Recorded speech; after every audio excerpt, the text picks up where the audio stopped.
que nous accueillons toute l'équipe de Comment je suis devenu super-héros. Voici le réalisateur Douglas Attal, accompagné de Lina Lopez, Thomas Maille et Swan Arlo.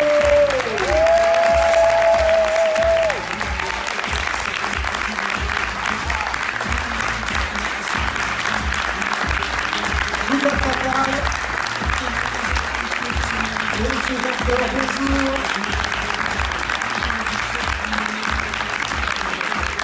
Asseyez-vous, merci beaucoup. Vimala, j'adore votre t-shirt, je ne sais pas pourquoi. Asseyez-vous, asseyez-vous. Merci beaucoup. Merci Douglas de nous offrir en exclusivité les premières images de votre, on va se tutoyer parce que nous l'avion se tutoie, de ton premier film. On va commencer, on va faire un tout petit tour de table comme on dit, même si on n'a pas, enfin si une table basse. Qui dit Comic-Con dit comics, les bandes dessinées, les super-héros. Qui a lu, lit ou va lire des histoires, des bandes dessinées de super-héros chez mes amis comédiens? Alors attendez, le cadre super-héros, ça s'étend jusqu'où? Est-ce que Astérix, tout ça, c'est... Vous allez jusqu'où? Oui, oui, j'ai lu des trucs érotiques que mes parents lisaient aussi à leur époque. Assez libertaire, mais j'ai pas de référence précise. On en parlera tout à l'heure au niveau du stand que vous avez vu. Allez, ciao, merci, à tout à l'heure. Vimala, est-ce que, à part le t-shirt, vous avez lu des histoires de super-héros pas trop, non. Bonsoir. Bonjour. Pas trop, non. Batman, ouais. Pascal Brutal, et voilà. Pascal Brutal de Riyad Satouf. Très bien, très bien. Bonne référence. Oh, c'est un super-héros d'une certaine manière. Ouais, je trouve. Ouais, je trouve aussi. Ouais, du quotidien. C'est vrai. Swan Arlo. Pas vraiment, non. Ça commence très mal. Mais vous avez pas passé que Non. On va faire un parce en profondeur. J'ai pas eu le temps de bosser, de préparer un peu le... Non, heureusement, Douglas Attal, votre réalisateur, est un grand fan de super-héros. Qu'est-ce que ça vous fait d'être ici au Comic-Con pour présenter les premières images d'un film de cinéma, vous qui êtes un grand fan de comics? Je suis trop content, je suis trop fier de revenir 4 ans après notre première présentation et très content de vous montrer ces premières images en exclusivité. Et puis c'est vrai que moi, pour le coup, je suis un gros lecteur de comics depuis que je suis petit, donc je me sens un peu dans mes petits souliers. En arrivant dans le métro, il y avait un Thor avec moi, il y a des Spider-Gwen de partout. Mais il y a Joachim Phoenix juste là. J'en ai vu 3 déjà depuis le juste là. Est-ce qu'il y a quelques personnes déguisées? Est-ce que vous pouvez vous lever 2 secondes qu'on puisse voir, parce qu'il y a beaucoup de lumière de ce côté-là, mais est-ce qu'il y a des gens en super-héros? Voilà, donc on a un Captain America, on a un Tony Stark. Joker là-bas. Joker, Spider-Man. C'est très sombre, donc je vois pas grand-chose là. Merci les gars. Super. Ouais, super. Bravo. Émilie et chérie. Quel est votre super-héros préféré, Douglas? C'est pas très original, mais j'adore Batman. Ouais. De manière générale, j'adore un peu les super-héros urbains, Daredevil, Batman. J'aime bien quand ça se passe dans la ville et quand c'est un peu tourmenté, un peu noir, ça me plaît. Parce que j'ai eu la chance, il y a quelques années, d'aller chez Douglas. Il a une sorte de Batcave chez lui. Il avait une sorte de Batcave à l'époque où on descendait quelques escaliers, et là il avait une sorte de bibliothèque avec des centaines de bandes dessinées. Et il parlait un langage que seul vous pouvez comprendre, où il allait dans les détails. Alors ça, c'est la période Miller, tu comprends. C'est pas une fausse anecdote, hein, c'est vrai. C'est vraiment venu rendre visite à la Batcave. Voilà, donc quand je lui ai dit ah, tu viens la même année que Roy Thomas, Jim Starlin ou Claremont, le mec était comme un dingue. Ce sont tous ces héros. Quelles sont justement les bandes dessinées qui vous ont le plus marqué, Douglas? Il y a eu Watchmen qui a été vraiment fondateur pour moi. Et toute cette période de la fin des années 80, quand ces romanciers anglais sont arrivés sur les comics et ont ajouté une dimension très humaine et très adulte aux super-héros, les Neil Gaiman, les Morrison, les Moore, les Pat Mills, voilà, c'est à ce moment-là que je suis rentré dedans et que j'ai jamais raté. On en voit quelques-uns juste derrière. Ouais, mais c'est interactif. Mais ça agit avec son ouais, on a une petite télécommande, puis à chaque fois on appuie sur un petit bouton. C'est surtout les trois de gauche, évidemment.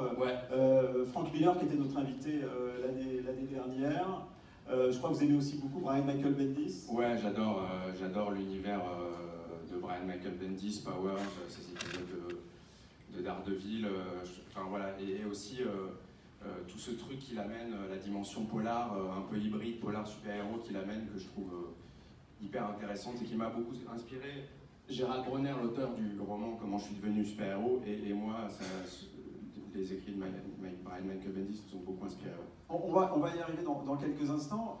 Vous avez été acteur, on vous a vu dans Radio Star, on vous a vu dans La prochaine fois, Je viserai le cœur, qui est un film que j'adore. Vous avez réalisé des courts-métrages. Est-ce que pour vous c'était évident qu'à un moment, dans votre filmographie, il y allait avoir, ou en tout cas dans votre premier film, il y allait avoir quelque chose qui rappelle des super-héros qui vous ont tant marqué? Non, c'était pas du tout évident, en tout cas pas pour mon premier film. C'est vraiment quand j'ai lu le roman de Gérald Bronner, la manière dont il décrit ce personnage principal, ses tourments, on était vraiment dans la vie intérieure de ce personnage. Je trouvais que c'était très adapté pour faire un film de super-héros en France. Puis surtout, je trouve que Gérald, dans son bouquin, a fait vraiment une synthèse de toutes ces BD que j'ai adorées et que j'adore toujours. Gotham Central. Enfin voilà, je trouvais qu'il avait fait vraiment une bonne synthèse de cet univers de comics polar qui existait dans les comics mais qui a jamais été adapté au cinéma. Oui, parce que Gérald Bronner, c'est pas seulement un romancier, c'est avant tout un sociologue, un universitaire qui se penche sur les maux de notre société et qui, à côté de ça, est un énorme fan de bande dessinée. Ouais, on a vraiment les mêmes références et ça a été aussi un moteur dans l'aventure qui a duré un peu de temps, mais cette amitié, cette collaboration avec Gérald, toutes ces références qu'on a en commun, ça a été vraiment un moteur jusqu'au bout. Alors, je crois que vous êtes un petit peu éloigné du roman de Gérald. De quelle manière? Qu'est-ce que vous avez gardé Alors, on a gardé cet univers de super-héros banalisé dans la société. Le film se déroule dans un Paris où les super-héros existent. Certains vivent, ils ne sont pas connus, d'autres passent à la télé. Certains utilisent leur pouvoir pour faire des petits larcins. Cet univers-là, on l'a conservé. Et puis pour le reste, on s'est pas mal éloigné en fait. On a vraiment essayé de rendre le truc encore plus singulier qu'il ne l'était, de pousser vachement la dimension thriller et polar du film. Et on a gardé quand même la sève des personnages, ce personnage de Monte Carlo qui est joué par Benoît Poelvoorde, qui était vraiment une sorte de fil conducteur tout au long des versions de scénario, qui était un truc fort, et la relation qu'il a avec le personnage qui est joué par Pio Marmaille. Voilà, mais pour l'intrigue, on s'est complètement éloigné du roman. Alors Pio, on n'a pas vu le film. Moi non plus, hein, Alors, qui est votre personnage? Présentez-nous le personnage que vous interprétez dans ce film. Moreau, c'est un flic qui est... fin de la réponse. Qui travaille à la Brigade Nord. À la Brigade Nord à Paris, et qui est en fait un type qui est assez proche de moi, je pense, en fait, générationnellement, en tout cas, dans ce rapport à l'existence un peu mou, et en même temps à qui va arriver une quantité astronomique d'aventure, évidemment. Mais je sais pas, moi j'étais assez sensible à ce parcours, parce que c'est quand même, déjà le fait de faire un film de super-héros en France, c'est quand même un pari quand même qui est assez audacieux d'une certaine manière. Quand on lit le scénario, c'est vrai que c'est non seulement il y a une histoire qu'il faut défendre, mais en plus il y a une dimension assez d'effets spéciaux, de trucs qu'on n'a pas l'habitude de faire. Comment en tant qu'acteur, j'avais jamais été confronté à ça. C'est-à-dire un truc qui est à la fois totalement abstrait parce qu'on joue avec des choses qui n'existent pas, et en même temps, il y a un truc très simple aussi dans l'humanité de ce qu'on développe avec les partenaires. Il y a une vraie histoire à raconter. Et pour moi, c'était quand même une aventure assez dingue. Enfin, je me suis un peu éloigné. N'hésitez pas à me dire quand je m'éloigne. Quand je fais une digression un peu pénible, vous avez le droit de me le dire, d'accord? Le moleste de la... Vimala Ponce, je voulais juste préciser que je suis un grand fan de vous. Je vous ai vu sur scène dans Grand 204 et voilà, et je suis très content de vous rencontrer et que vous soyez là. C'est une actrice formidable et je voulais le préciser, et voilà, je ne vais pas rougir. Pouvez-vous nous présenter votre personnage, s'il vous plaît? Moi je m'appelle Cécile Schatzman. élève sur Flic. de... Hein Flic aussi. Flic, pardon. Ouais, flic. Sérieuse, pas de blague. Non, en fait, pour resituer un peu, le film est centré sur une enquête qui est menée par les personnages de Moreau et Schatzman, qui sont un peu chargés d'enquêter sur les problèmes que peuvent causer les super-pouvoirs. Et ils sont confrontés à une drogue qui se met à circuler dans Paris, qui permet à n'importe qui d'avoir des super-pouvoirs. Vous avez eu des petits tubes à l'entrée. Il y en a 4 ici. Si vous voulez avoir des super-pouvoirs, je vous conseille de casser ce truc. On verra ça après. Ça ne se mange pas. Ok. Donc c'est un duo de flics, c'est un duo de gentils. Ouais. Et comme souvent dans un film, il faut un méchant. C'est vous, Swan Arlo, qui interprétez ce méchant. On va parler dans un instant du fait, peut-être il y a un côté assez jouissif de jouer un méchant, peut-être dans un film. Qui est votre personnage, justement? C'est méchant. C'est Nadja, c'est ça, hein, Nadja, ouais. Et c'est lui qui est un peu à l'initiative de la fabrication de cette drogue qui donne des super pouvoirs. C'est un business assez lucratif. Et voilà, on n'a pas le droit de dire grand-chose. Merci à tous, bientôt et bon festival. Non mais voilà, un des enjeux du film sera de savoir pourquoi est-ce qu'il fabrique cette drogue, comment il la fabrique, et est-ce Il l'a qu'il frappé à un moment, probablement. et est-ce qu'il le fait vraiment pour l'argent ou pour autre chose. Voilà, c'est un des éléments du film. Vous vous rendez compte quand même que dans ces histoires-là, le méchant est une figure ultra charismatique. On le sait depuis le début des bandes dessinées. On a vu que dans Incassable d'M. Night Shyamalan, le personnage du méchant joué par Samuel Jackson va chercher, essaie de créer un gentil, qu'il trouve à travers le personnage de Bruce Willis. On voit le succès du Joker. Méchant, Succès. C'est pas 5 millions de personnes. Le film est pas mal. Et on voit bien que les figures comme ça, des méchants, c'est des figures emblématiques et très très fortes. Comment il vous a présenté justement ce personnage, évidemment sans dévoiler plus que ça, mais est-ce que Douglas vous a donné des exemples de méchants charismatiques? Non. C'est vraiment un personnage qu'on a construit à deux en fait. Ouais, c'est-à-dire qu'il y avait une base et Swan a vraiment apporté une dimension en plus que moi j'avais pas encore en tête. C'est vraiment, pour le coup, on ne s'est pas tellement basé sur des personnages existants. On a essayé de réfléchir à justement pourquoi il faisait ça, comment, qu'est-ce qui lui passait par la tête, ses caractéristiques, sa personnalité. Et vraiment, on l'a construit à deux avec aussi notre co-scénariste Mélisa Godet. Voilà, c'est un truc qu'on a construit ensemble. Alors, j'ai eu la chance de voir les premières images. C'est ce que tu disais tout à l'heure. C'est avant tout un polar, avant d'être un film de super-héros. C'est un thriller fantastique teinté de super-pouvoirs, disons. C'est-à-dire que on suit ces deux flics dans leur enquête. Et petit à petit, il y a des éléments super-héroïques qui arrivent dans le film, par l'intermédiaire notamment des personnages de Benoît Poelvoorde et de Leila Bekti, qui incarnent deux anciens super-héros qui vont croiser Moreau et Schatzman durant leur enquête. Et petit à petit, les éléments super-héroïques arrivent et le film, je crois, bascule vers un vrai film de super-héros. Alors, j'ai ouï dire que Benoît Poelvoorde kiffait son costume de super-héros. Et ouais, il était un peu craintif au début à l'idée d'enfiler un costume. Et puis le jour des premiers essayages, il y a une sorte de libération en fait. Il s'est beaucoup amusé de ça et il était vraiment très content d'avoir ce costume sur lui tout le temps. Ça l'amusait beaucoup. Quand il mettait le masque, il n'entendait pas grand chose de ce que je lui disais. Mais voilà, c'était une des choses qui l'a séduit dans le film, quoi. Moi, je suis pressé de voir ça. Vimala, il est comment, Benoît Poelvoorde, avec son costume de super-héros? Vous l'avez vu en costume de super-héros, à part sur l'affiche, mais vous l'avez vu? Il l'a gardé pendant 6 mois, donc il ne l'enlevait plus du tout. C'était un peu inquiétant d'ailleurs, non?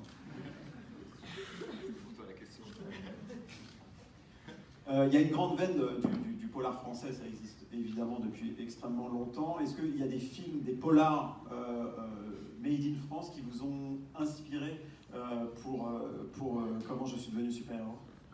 Que ce soit français ou américain, moi j'ai pas mal été inspiré par certains polars des années 70.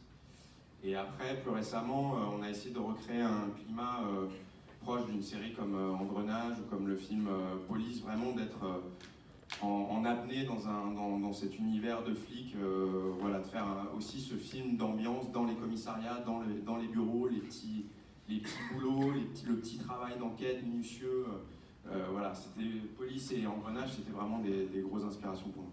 Là, on voit Leila Bekti, qui est également une des comédiennes du film. On voit les très belles affiches teaser que vous avez faites autour du film. Comment justement, je crois que tout le monde ne porte pas un costume, entre guillemets, de super-héros dans le film. Quelle était votre source d'inspiration pour les costumes? Alors, je ne sais pas qui porte à part Benoît. Il y a Benoît, il y a Leila, donc les personnages de Monte Carlo et de Calista qui portent des costumes et des masques. En fait, les costumes ont été vraiment conçus à la base par un artiste qui s'appelle Alexis Briclot, avec qui on a eu plein de discussions, on a plein d'inspirations communes. Je crois que vous voyez, vous allez voir défiler des planches concept d'Alexis. C'est vraiment un échange à partir de plein d'inspirations. La série Daredevil nous a pas mal inspiré sur le côté très tangible des costumes, vraiment réels. Après, sur le manteau que porte Monte Carlo, Benoît Poulvord sur l'affiche, c'était un élément vraiment qui était là dès le début, qui était vraiment une évidence. Comme c'est un personnage qui se téléporte, on trouvait ça chouette qu'il ait ce truc qui vole à chaque fois qu'il apparaît, qui disparaît. D'accord, très bien. On va peut-être regarder les premières images. Vous les avez vues, vous, déjà? Le teaser? Ouais. Pas mal. Pas mal. D'accord, très bien. Pas mal. Comment je suis devenu super-héros? Ça sort en salle le 14 octobre 2020. Donc vraiment, vous voyez ça un an avant. Donc on remercie énormément les Films du Trésor et Warner de nous offrir ce beau cadeau. Et au but aussi, pour tous les gens qui jouent à la pétanque, je tiens aussi à dire que c'était un partenaire qui a été assez présent sur le tournage. Bon visionnage.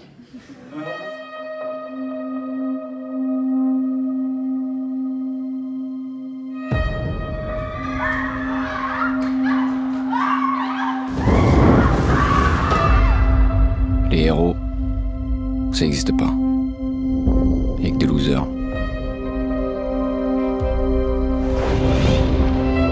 Le bien, le mal, tout ça. Question de point de vue. Le pouvoir, c'est comme une forteresse.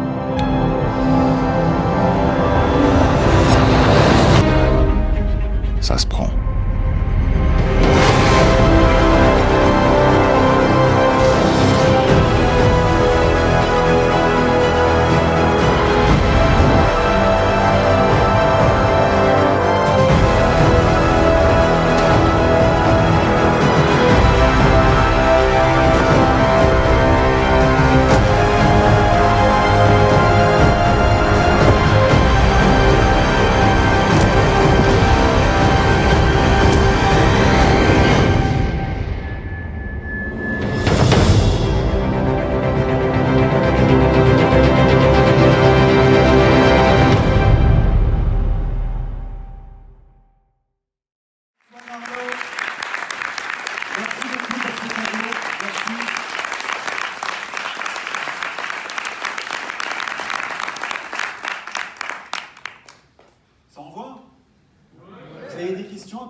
N'hésitez pas, il y a des micros qui vont passer dans la salle si tout va bien, et si vous avez des questions à poser à l'équipe du film, le film sort donc le 14 octobre 2020, oui, puisque le 14 octobre 2019, c'est déjà passé.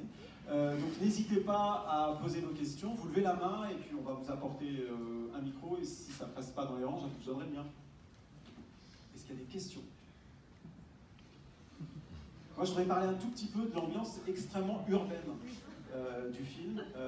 On a l'impression que tu as envie de montrer un Paris un peu différent. Je pense pas qu'on va beaucoup... On a vu la Tour Eiffel, mais je pense qu'on doit l'avoir 3 secondes dans le film. Ouais, c'est ça. L'idée, c'était d'éviter un peu un aspect un peu carte postale, d'aller filmer dans des quartiers peut-être qu'on voit moins souvent au cinéma. On a beaucoup tourné dans le 18e et dans le 19e, qui a un côté un peu populaire, très mélangé, pour éviter ce Paris qu'on pourrait attendre dans un film de super-héros. Vous voulez prendre un peu les choses à contre-pied là-dessus. Ça fait quoi de se voir comme ça pour la première fois avec à la fois des pouvoirs? Vous avez l'air d'être assez méchant quand même, Swan, dans le film. Hein. Ça a l'air d'être assez... Vous avez créer une sorte de c'est chaos. l'occasion, quoi. Quand on a l'occasion d'être vraiment méchant, autant la prendre. Non, je tiens juste à dire une chose, parce que voilà, moi, il n'y a que ça qui m'intéresse, la toupie. Voilà, je l'ai fait pour de vrai. Le plan que vous avez vu là, non mais c'est pas de la il jette la toupie, il a fait en bas.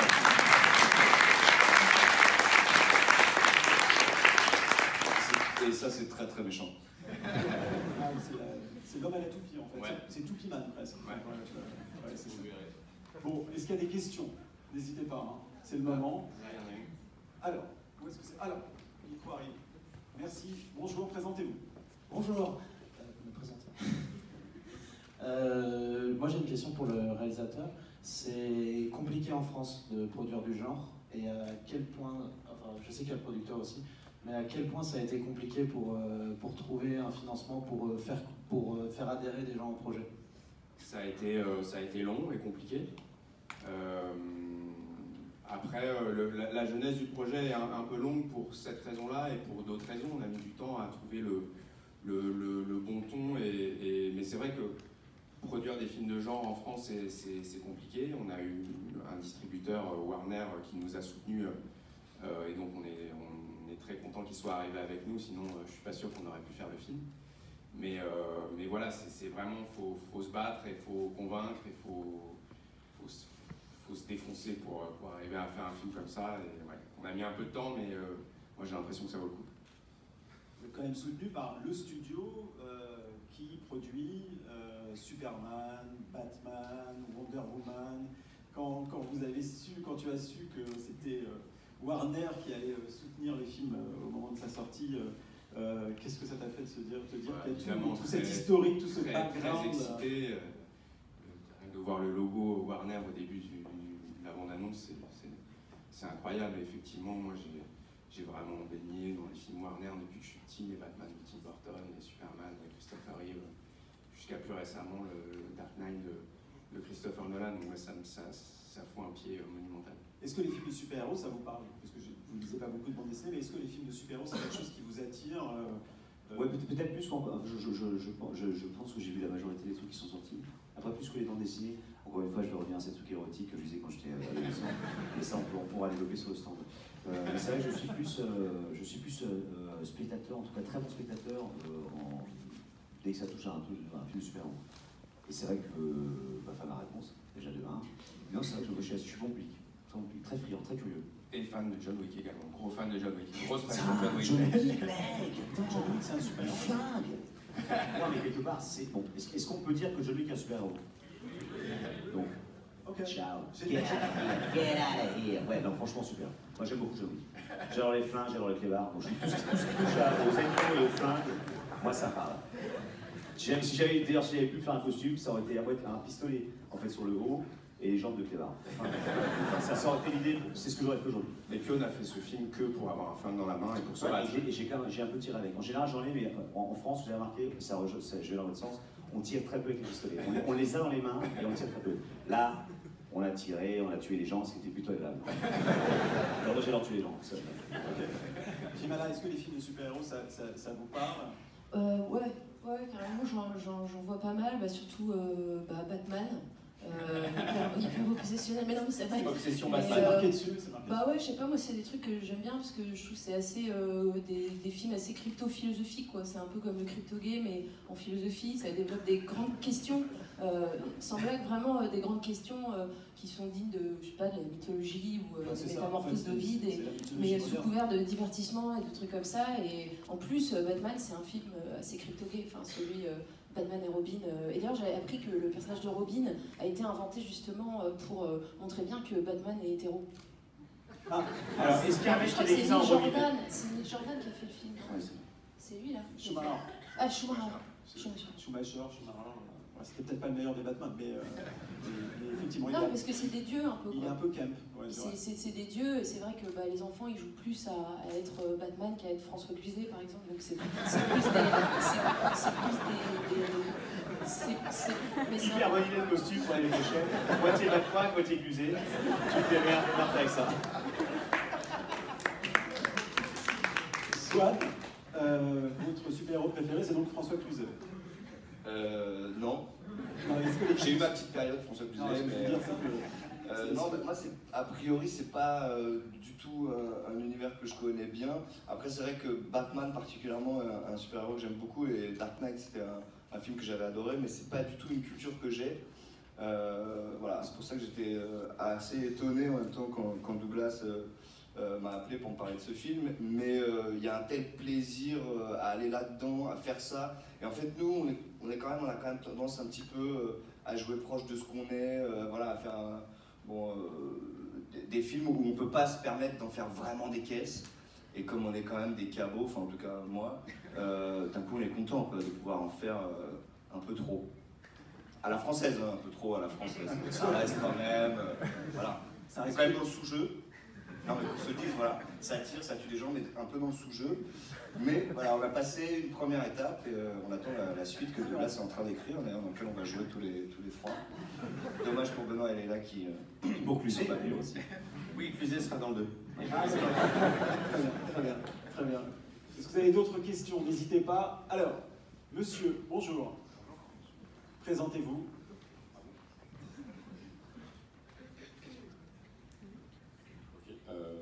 Yuri, bonjour. C'est un peu une continuité de la question de tout à l'heure. Effectivement, c'est dur à faire en France, et en même temps, l'année 2020, il y a pas mal de projets comme ça qui se préparent. Il y a Camelot en Heroic Fantasy, vous arrivez avec un univers de super-héros, il y a le Visiteur du Futur qui se prépare avec un univers de science-fiction. Est-ce que vous avez l'impression d'arriver dans une sorte d'élan cinéma geek français? Bonne question, je sais pas trop. C'est vrai que moi aussi j'attends beaucoup Camelot l'année prochaine. Mais après j'ai du mal à me rendre compte, ouais, peut-être qu'il y a plus de films de genre récemment, c'est vrai. On a vu les Graves, ces films-là, c'est moins le côté geek. Mais c'est vrai qu'on sent qu'il y a vraiment une envie, je crois, des gens de ma génération d'aller vers le genre parce qu'on a baigné là-dedans. Moi, je suis né dans les années 80, c'est vrai que c'était une période très riche là-dessus. Donc je pense que ouais, c'est un truc en fait, je pense, générationnel, c'est-à-dire que j'ai l'impression qu'il y a beaucoup de gens de mon âge qui ont envie de faire des genres et des films geeks, comme tu dis. Et Vimala, si je me souviens bien, vous aviez joué déjà dans un film de super-héros, un petit film Moi, d'auteur. j'ai fait le premier film de super-héros. Vincent n'a pas d'écaille. Ouais, c'est plutôt style Romer, quoi, que Warner. Mais en même temps, la première, c'était intéressant. Enfin, moi, j'ai beaucoup aimé ce film. C'était un film d'auteur, ouais, avec un personnage des qui avait effets un spéciaux pouvoir. bio, quoi. Qui a vu Vincent n'a pas d'écaille? Ah, quand même. D'accord. Je vous conseille d'aller voir. De louer, d'acheter, faire ce que vous voulez. Vincent n'a pas d'écaille, c'est sorti il y a quelques années, 2012 je crois, et c'est un film assez surprenant, voilà, d'auteur effectivement romérien. Il a des super pouvoirs quand il touche l'eau. C'est ça. Dans les gorges du Verdon. C'est sur les mêmes décors que l'inconnu du lac. De Kirudi. Voilà, c'est ça. C'est l'homme de l'Atlantide, mais dans les gorges du Verdon. Voilà, pour les plus vieux, ils ont compris la référence, les autres ne savent même pas de quoi je parle, et c'est pas très grave. Est-ce qu'il y a d'autres questions? Bonjour. Bonjour. Alex, du coup. Vous avez parlé de drogues pour les pouvoirs. Est-ce que c'est une référence non voulue par rapport au Green Light dans Black Lightning? Je sais pas si vous avez vu la série. J'ai pas vu Black Lightning, mais... Ok, bon, en gros, dedans, il y a une drogue justement qui donne des pouvoirs, un peu dangereux. Et bon, pour ceux qui regardent la série The Boys sur Amazon Prime, je vais faire un petit spoil, donc bougez-vous les oreilles s'il vous plaît. Dedans, il y a quelque chose qui s'appelle le composé V qui donne des pouvoirs aussi. Est-ce que c'est une référence encore non voulue à ça? Non, enfin moi j'ai lu The Boys, j'ai pas vu encore la série, mais j'ai lu The Boys et effectivement il y a un truc un peu comme ça qui est moins, dans mes souvenirs, qui est moins une drogue, qui est plus un truc qui se mettent pour, qui prennent eux pour pouvoir être en mesure de se battre contre des super-héros, hein, c'est ça? Dans The Boys? Ouais. Non, pas du tout. Non, c'est pas ça? Non, c'est un truc qui... Bouge sur les oreilles, s'il vous plaît. Qu'ils injectent aux enfants dès les années 1960 pour qu'ils deviennent... Ah oui, c'est ça. Voilà. Ce qui n'est pas le mauvais idée, d'ailleurs. Travailler le gosse dès son plus jeune âge, avec des sérums, bon, ouais. Mais c'est vrai qu'après, dans l'histoire des comics, il y a eu des choses, il y a eu pas mal de choses comme ça sur des produits qui permettent d'obtenir des pouvoirs. Mais vu que ça a été aidé par Warner, si j'ai bien compris, qui fait aussi DC Comics, je me souviens bien. Ouais. Qui est du coup Black Lightning. Est-ce qu'ils ont fait une référence est-ce que c'est eux qui ont voulu ça ou c'est vous qui... Non, pas du tout. C'est vraiment une volonté de Gérald et de l'auteur du bouquin et de moi, voilà, de parler d'un trafic. Voilà, on trouvait que c'était intéressant de coupler ce film de super-héros et trafic de drogue, quoi. Et du coup, la drogue, elle est dangereuse dans le film? Elle est dangereuse, ouais. Elle est dangereuse. Qu'est-ce qu'on peut dire alors sur cette drogue, justement là? On peut pas en dire énormément, mais il y a plusieurs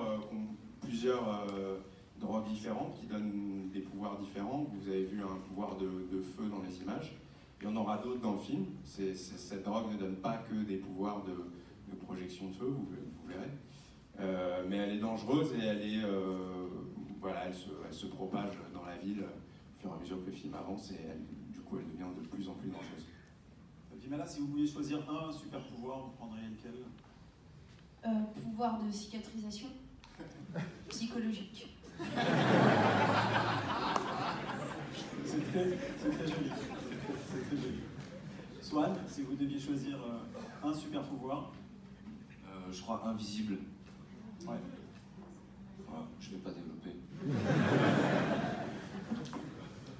Encore une fois, je vais revenir à cette littérature érotique. Moi, je pense que c'est l'invisibilité, mais quand même avec le pouvoir de pouvoir toucher l'individu. Et tout ça se passerait au Moyen-Âge, parce que je suis assez fasciné par cette période. Donc, je pourrais quand même intervenir avec les gens, mais uniquement dans leur cerveau pour faire changer un peu le cours de l'histoire. À savoir, Marignan, pour moi c'était la bataille de trop. Et ensuite revenir dans le présent et dire, écoutez, oui, c'est moi qui ai décidé de certaines directions pour compris l'histoire, mais je le ferai avec une grande humilité. Voilà le pouvoir. Très bien, très bien. Douglas? Voilà, la téléportation, aller d'un endroit à l'autre sans aucun trajet. Ouais, c'est bien voilà, ça. c'est parfait. D'accord. Voilà, pas de zéro temps de trajet. Voilà. Ok. En réalité. Très bien. On va pas pouvoir se téléporter jusqu'au 14 octobre 2020. Petite transition, comme vous l'avez remarqué, assez intelligente. Moi, je peux le faire avec mon super pouvoir. C'est-à-dire que je peux aller dans le passé, mais je peux aussi aller dans le futur. Il y a ça, et je peux aussi me transformer en glace. Je vais une glace géante, les gens viennent me lécher. C'est clair, qu'il n'est pas très sucré, donc ça permet quand même de rester gai. Mais à la fois, on est quand même rassasié à partir du mollet. Très bien. Vous avez une tête là-dessus, bon week-end à vous à tous. Vous avez vu qu'il y a un stand de sabre? Moi, je vais y aller. On va ceux qui juste, sont chauds pour les combats, c'est dans 20 minutes.